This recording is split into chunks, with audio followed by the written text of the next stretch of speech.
Hello and welcome back to my YouTube channel. तो कैसे हैं आप? आज के इस वीडियो में मैंने लाए हैं important questions related to science section. And one more thing, आप में से 40% सब्सक्राइब नहीं करते हैं जो वीडियो देखते हैं। Please do subscribe and share. Let us start. Question number first, ये सारे इंपॉर्टेंट क्वेश्चंस मैंने लिए हैं। Farmers neutralise the effect of acidity on soil by adding. तो वेरी इंपॉर्टेंट क्वेश्चन है ये। क्वेश्चन नंबर फर्स्ट का राइट आंसर है slaked lime. Question number second, which of the following salts does not contain water of crystallisation. तो इनमें से कौन सा सॉल्ट नहीं कंटेन करता है वाटर ऑफ क्रिस्टलाइजेशन? तो क्वेश्चन नंबर का राइट आंसर है ऑप्शन बी, बेकिंग सोडा। तो अगर आप देखोगे बेकिंग सोडा को हम और बोलते हैं सोडियम बाइकार्बोनेट। क्या बोलते हैं? Sodium bicarbonate. और इसकी फॉर्मूला होती है NaHCO3। ये होता है sodium bicarbonate. Let's move forward. What is the special name given to the 17th group? तो जो 17th ग्रुप है ना पीरियोडिक टेबल में, तो उसको हम बोलते हैं halogens. Question number fourth, name the most electronegative element of periodic table. Syllabus में लिखा है एलिमेंट्स, तो उसी से मैंने ये क्वेश्चंस लिए। तो क्वेश्चन नंबर 4 का राइट आंसर है फ्लोरीन। फ्लोरीन होता है सबसे ज्यादा electronegative element. Question number fifth, ये लाइट से क्वेश्चन लिया है। The radius of curvature of a mirror is 20 centimetre, the focal length is. तो हमें इसमें क्या निकालना है? फोकल लेंथ निकालनी है। फोकल लेंथ होती है बराबर r डिवाइड बाई 2। r होती है radius of curvature. Radius of curvature इस केस में 20 है, तो डिवाइड में 2 करते तो ये कटेगा किससे? 10 से। तो 10 centimetre is the right answer. Question number fifth. In optics, an object which has higher refractive index is called. तो जिस ऑब्जेक्ट का हायर रिफ्रैक्टिव इंडेक्स होगा ना, तो उसको हम बोलते हैं डेंसर, ऑप्टिकली डेंसर। तो क्वेश्चन नंबर 6 का राइट आंसर है ऑप्टिकली डेंसर। जिसका रिफ्रैक्टिव इंडेक्स होगा ना लेसर या स्मॉलर, उसको हम बोलते हैं rarer. Sky appears blue duet.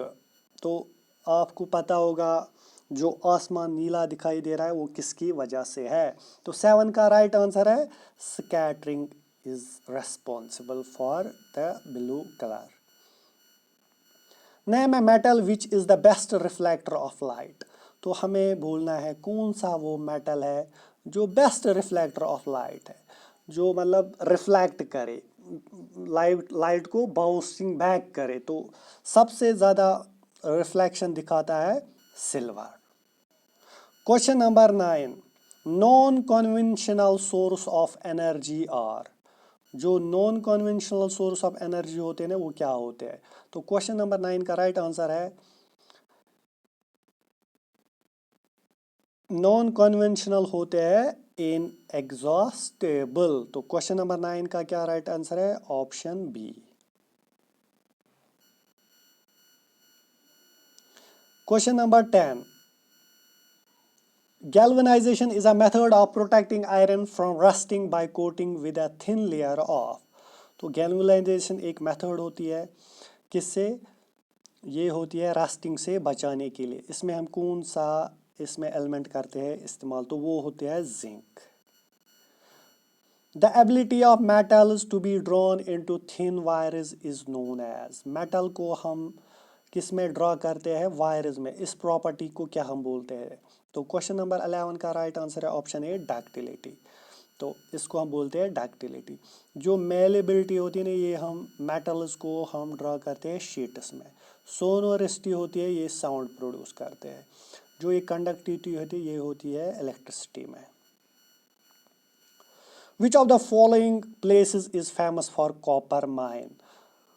तो ये भी मेटल्स, ये भी क्वेश्चन सिलेबस से ही लिया है, एक्सट्रैक्शन ऑफ मेटल्स है ना, वो उसी से लिया है। तो इसका राइट आंसर है खेतरी। ये जो खेतरी है ना, ये एक प्लेस है कहाँ पे, राजस्थान में। यही है फेमस किसके लिए, कॉपर माइन के लिए। Heating ore with carbon in the absence of air is known as. तो question number 13 very important question. तो इसको हम बोलते हैं smelting. Cassiterite is the ore of which metal. तो हमें बोलना है ये जो कैजिटिराइट है ये किस मेटल की ओर होती है। Option C is the right answer. Sn होता है ten. Question number 15 which of the following non metal is lustrous. तो इनमें से कौन सा नॉन मेटल है लस्ट्रस, जो शाइन प्रोड्यूस करता है। तो iodine is the right answer. The poorest conductor of heat among metals is. तो क्वेश्चन नंबर 16 वेरी इंपॉर्टेंट। सबसे पुअर कौन सा मेटल्स में जो है पुअर कंडक्टर ऑफ हीट, तो वो है lead. Option A is the right answer. The minerals required for synthesis of chlorophyll are. Very very important question. कौन से मिनरल्स हमें रिक्वायर होते हैं किसको बनाने के लिए, क्लोरोफिल को बनाने के लिए। आयरन लगता है, मैग्नीशियम या कैल्शियम या बोथ ए एंड बी। तो इसका राइट आंसर है आयरन एंड मैग्नीशियम, यानी कि ऑप्शन डी।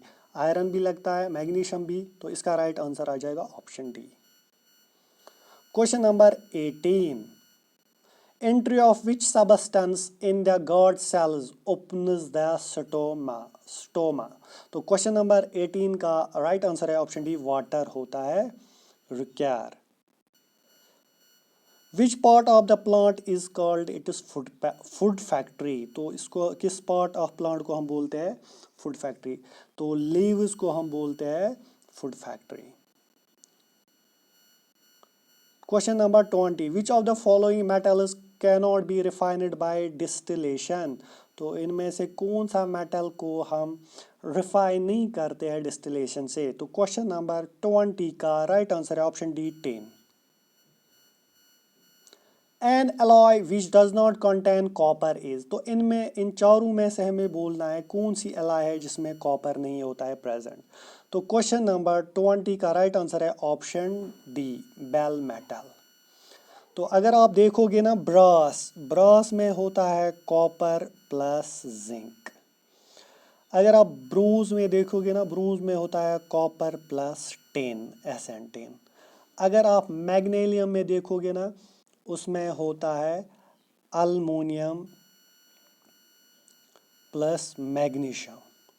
जो बेल मेटल होता है ना, बेल मेटल, उसमें होता है कॉपर प्लस टेन। सॉरी मैंने इसका रॉन्ग आंसर बोला। 21 का बी ऑप्शन है, क्योंकि जो मैग्नीशियम है उसमें होता है present aluminium plus magnesium, aluminium plus magnesium. तो कौन सा वो एला है जिसमें कॉपर नहीं होता है प्रेजेंट, वो होता है magnesium. Option B is the right answer.